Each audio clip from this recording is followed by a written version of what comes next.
நாளைக்கான வீடியோ தாங்க வந்திருக்கு. வீடியோ வந்து சூப்பரா இருந்துச்சு அப்படின்னு தாங்க சொல்லணும். அதாவது பஞ்சாயத்துல வந்து நம்ம ரகுராம் வந்து சாமிக்கு வந்து முதல் மரியாதை செய்யக்கூடாது அப்படின்னு சொல்லிட்டு அந்த ஊர்க்காரங்க, அதுக்கடுத்து புவனேஸ்வரி எல்லாருமே வந்து அவமானப்படுத்தி அனுப்பிட்டாங்க அப்படின்னு தாங்க சொல்லணும். அவர் என்ன முடிவு எடுக்க போறாரு எல்லாம் பார்க்குறக்கும் சேனலை மட்டும் மறக்காம லைக் அண்ட் சப்ஸ்கிரைப் மட்டும் பண்ணிருங்க. ஃபர்ஸ்ட் எடுத்த உடனேயுமே வந்து மாயாவுக்கு வந்து ஒரு பொண்ணு கால் பண்ணுற மாதிரி தான் காட்டிக்கிட்டு இருக்காங்க. யாருன்னு பார்த்தா அது வந்து தனத்தோட ஃப்ரெண்டு. அக்கா தனம் இருக்காங்களா அப்படிங்கிற மாதிரி கேட்காங்க. இல்லை என்ன சொல்லு அப்படிங்கிற மாதிரி கேட்ட உடனேயும் இல்லை மீனாட்சி இருக்காளா அவ வந்து இறந்துட்டா அப்படிங்கிற மாதிரி சொல்கிறாங்க. என்னாச்சு ஏதாச்சு அப்படின்னு விசாரிக்காங்க. சரின்னு சொல்லி அவங்க வந்து நடந்ததை சொல்கிறாங்க.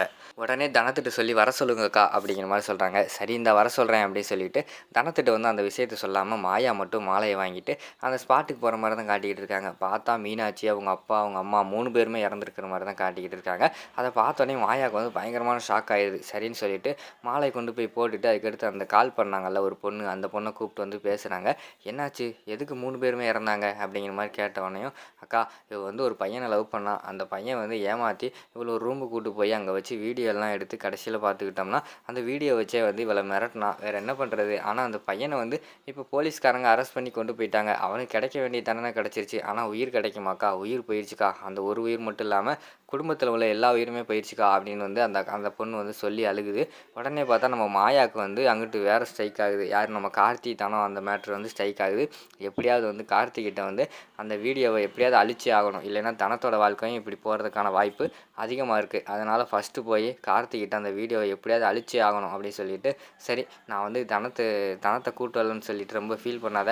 அவள் கல்யாணத்துலேயே நிறைய பிரச்சனை நடந்துச்சு. ரொம்ப அப்செட்டாக இருக்கா. அதனால தான் வரல சரியா அப்படிங்கிற மாதிரி சொன்னோன்னே அந்த பொண்ணும் சரிக்கா அப்படிங்கிற மாதிரி சொன்னோடனே மாயா வந்து கிளம்பி வந்துடுறாங்க. அடுத்த சீனில் பார்த்துக்கிட்டோம்னா ஊருக்குள்ளேருந்து எல்லாருமே வந்து அந்த கோயிலில் வந்து உட்காந்துருக்காங்க. அதாவது அந்த மகுடம் வைப்பாங்கள்ல சாமிக்கு வந்து முதல் மரியாதை செய்கிறதுக்காக பஞ்சாயத்து கூட்டி உட்காந்துருக்காங்க. அந்த இடத்துக்கு வந்து ரகுராம் ஃபேமிலி எல்லாருமே வராங்க. ரகுராம் ஃபேமிலியில் யார் வரா? ரகுராம் சிவராம் 2 பேர் தான் வராங்க. அங்கிட்டு பார்த்தா புவனேஸ்வரி லிங்கம் ஊர் பெரியவங்க எல்லாருமே உட்காந்துருக்கிற மாதிரி தான் காட்டிக்கிட்டு இருக்காங்க. அப்போ ரகுராம் வந்து கேட்காரு, சொல்லுங்கள் என்ன விஷயம் அப்படிங்கிற மாதிரி சொன்னோடனே, கார்த்திகை மாதம் வருது, அன்னைக்கு வந்து நம்ம சாமிக்கு வந்து விசேஷமாக செய்வோம். நீங்கள் தான் முதல் மரியாதை செய்வீங்க. மகுடத்தை கொண்டு வந்து சாமிக்கிட்ட வைக்கணும். அதுக்கடுத்து தான் அந்த விசேஷமான ஃபங்க்ஷன்லாம் ஆரம்பிக்கும் அப்படி இப்படி சொல்லிகிட்டு இருக்காங்க. அதில் வந்து ஊர் பெரியவர் ஒருத்தர் சொல்கிறாரு, அதை எப்படி இந்த வட்டம் ரகுராம் செஞ்சால் அதெல்லாம் சரியாக வராது அப்படிங்கிற மாதிரி சொல்கிறாங்க. உடனே சிவராம் வந்து கோவப்படுறாரு. என்னங்க பேசிக்கிட்டு இருக்கீங்க?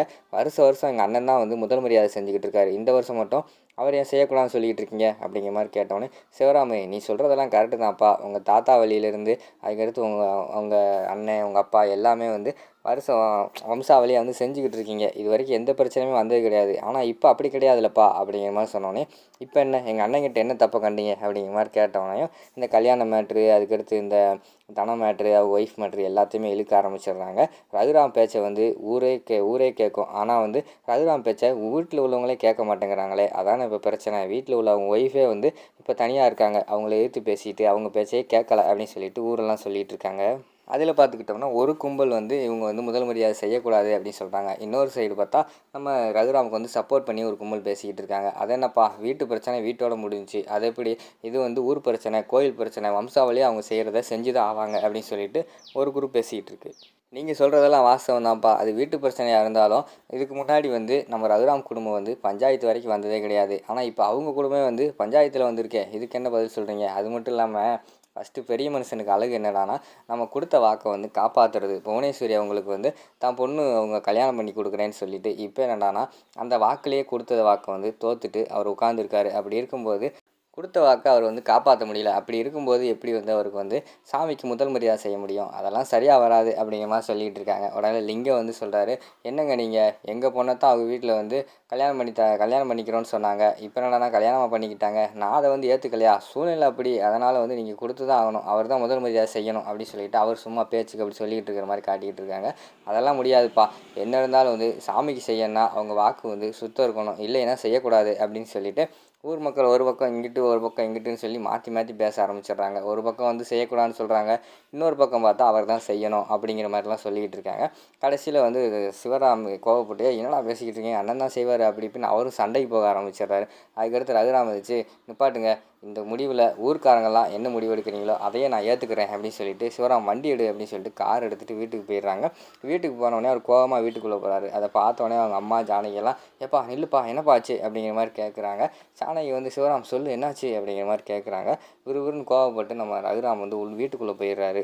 அதுக்கடுத்து எல்லாருமே சிவராம் கிட்ட கேட்குறாங்க என்னாச்சு என்னாச்சு அப்படிங்கிற மாதிரி கேட்குறாங்க. அவர் வந்து சொல்கிறாரு அங்கே வந்து நம்ம குடும்பத்தை பற்றி தப்பாக பேசிட்டாங்க, அண்ணனுக்கு வந்து கோவம் வந்துருச்சு, அதனால தான் வந்து ஊர்க்காரங்களே எந்த முடிவு எடுத்தாலும் எனக்கு ஓகே தான் அப்படின்னு சொல்லிட்டு வந்துட்டாரு அப்படிங்கிற மாதிரி சொல்கிறாங்க. அது எப்படிப்பா வம்சாவளியாக வந்து நம்ம செஞ்சுக்கிட்டு இருக்கோம் சாமிக்கு, இது நம்மளோட கடமை நம்மளோட உரிமை, இதை வந்து நம்ம தான் செய்யணும் அப்படின்னு சொல்லிட்டு சிவராமோட அம்மா வந்து சொல்கிற மாதிரி தான் காட்டிக்கிட்டு இருக்காங்க. அம்மா அதெல்லாம் கரெக்டு தாம்மா, ஆனால் அவங்க ஊர்க்காரங்கள்லாம் வந்து இந்த பிரச்சனையை சொல்லி சொல்லி ஏதோ சொல்லிக்கிட்டு இருக்காங்க, அதனால தான் அண்ணனாலே என்னாலே அங்கே எதுவுமே சரியாக பேச முடியலை அப்படிங்கிற மாதிரி சொல்லிக்கிட்டு இருக்காங்க.